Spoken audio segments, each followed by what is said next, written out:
Welcome to our new class series, Learn, Practice, Play.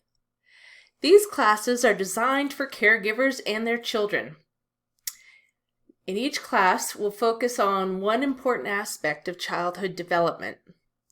I will offer some suggestions on how to support your child's development and give you some practical ways to incorporate these suggestions into your everyday lives.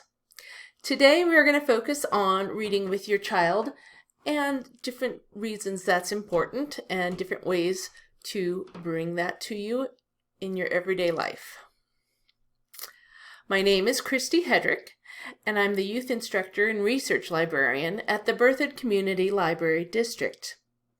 At the end of the presentation, I will list the resources I used as well as my contact information.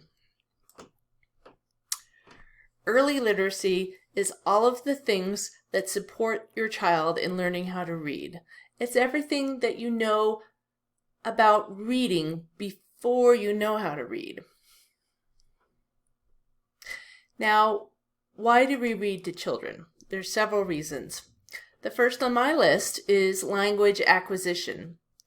When children are learning a natural language, the first part they can understand a lot more than they can express.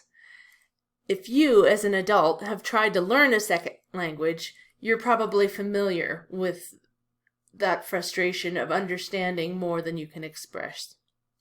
And if you're interested, you might want to check back for the sign language class in this series. It'll be coming up later. But children have lots of different stages as they are learning to acquire their natural language. That just means the one that's spoken at home. Children start by babbling, and they start then using one word at a time, and then they move to 2 words at a time before starting to string together more words in order to express themselves.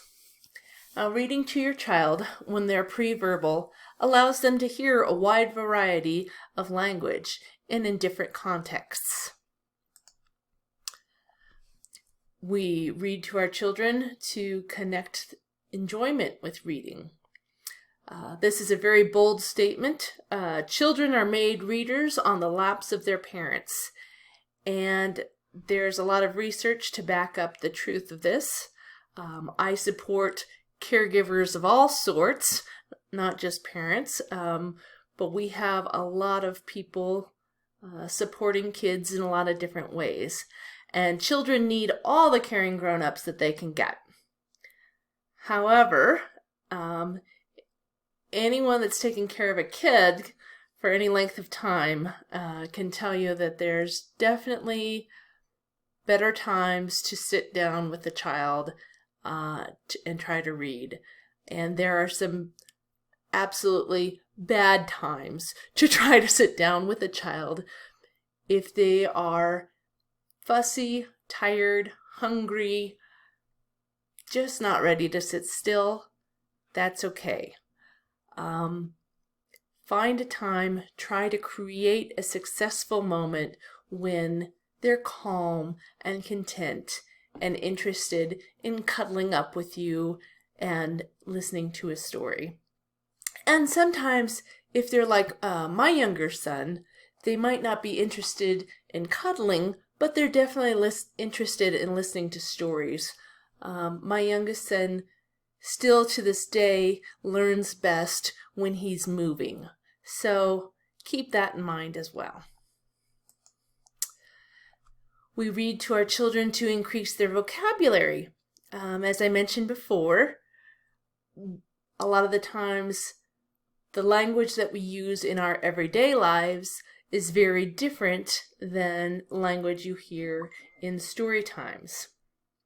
In one version of The Little Red Hen, she asks for help threshing the wheat. Now, I don't know about you, but threshing is not something that I do in my everyday life. So that's kind of an unusual vocabulary word. Also, books can reflect a different cadence than you normally speak with. They often provide rhythm and rhyme.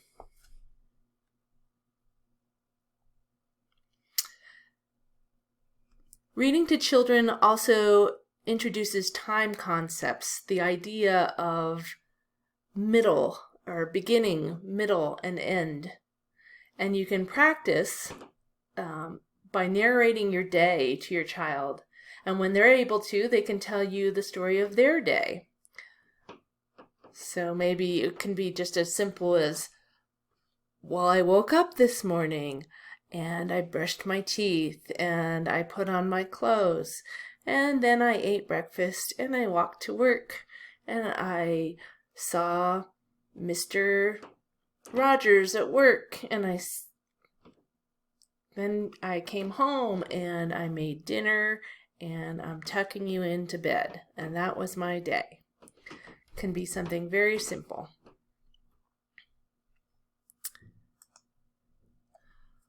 We read to children so that they increase their phonemic knowledge. Phonemes are the chunks of sounds that make up the words. So this graphic makes it look very, like I said, academic and dry, but it's just a visual representation of what we hear and what our brain does with the sounds that our mouths make all the time. So, as I promised, there are many everyday opportunities to easily create learning possibilities for your children, and here are some of them. So you can point out print and read it in your everyday environment. You can read advertisements, street signs, boxes, labels. Again, just create opportunities for successful story times. When you're choosing, find a good calm time for your child to read, or to read with your child. But also just make it easy on yourself. Everywhere you look, there's something to read. There's print all around us. Point it out to your child and read it to them. Other opportunities for early literacy, singing. Now, even if you're not very happy with your own voice, your child is. Your child loves to hear your voice, I promise. And you can sing about anything. You don't have to know all the words. You can make up your very own song. You know, create a "We're going to the store" song. We're going to the store, yeah. We're going to the store, yeah. You can sing "Itsy Bitsy Spider." That's an easy one. The itsy bitsy spider went up the water spout. Down came the rain and washed the spider out.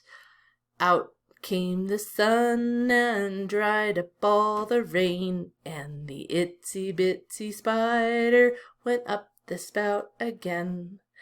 And you can hear how songs chop up and slow down and repeat phonemes throughout the song. Itsy bitsy. The rhymes are happening and they're on the beat. So sing. Don't worry about what you're singing or where you're singing it. Just sing. Your child will enjoy it. Playing. Now, some of you might be wondering how playing fits into reading. Playing is a cognitive step toward reading, because before you can read, you must be able to attach meaning to sounds, and then you attach those sounds to symbols. Our brains activate different parts in conjunction with action. When we pick up a pen, our hand is activated, and that part of our brain connected to our hand. Similarly, when we read, our brain activates associated parts. If we read the word hand, that same brain area lights up in a brain scan. Playing pretend allows us to imagine something, be it a scenario or an object or the solution to a problem. Playing is an effective and powerful way to learn. Writing. So at a pre-verbal age, obviously we're not expecting letters. Tactile practice for children is vital. Scribbling and drawing pictures at this point in their development are powerful ways to express thoughts and feelings. If you do want to practice writing with a child this age, I would say holding on to their finger and writing out their name. Their name is one of the first things that they will recognize when they're listening, and one of the first, some of the first letters that they tend to recognize are in their name. So thank you so much for coming and listening to this presentation. I hope you enjoyed it. The resources I used to gather together for this came from Every Child Ready to Read, from Colorado Libraries for Early Literacy, and from the American Academy of Pediatrics, Reach Out and Read. Now, I might be tooting my own horn because CLEL is, I am a member of CLEL, but they have a lot of good resources.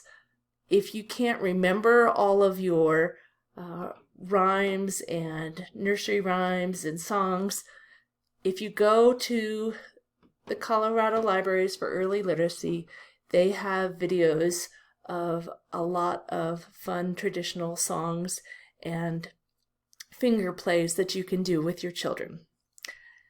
So, thank you very much. Again, I'm Christy Hedrick. My information is right up there, and I hope to see you back at my next class.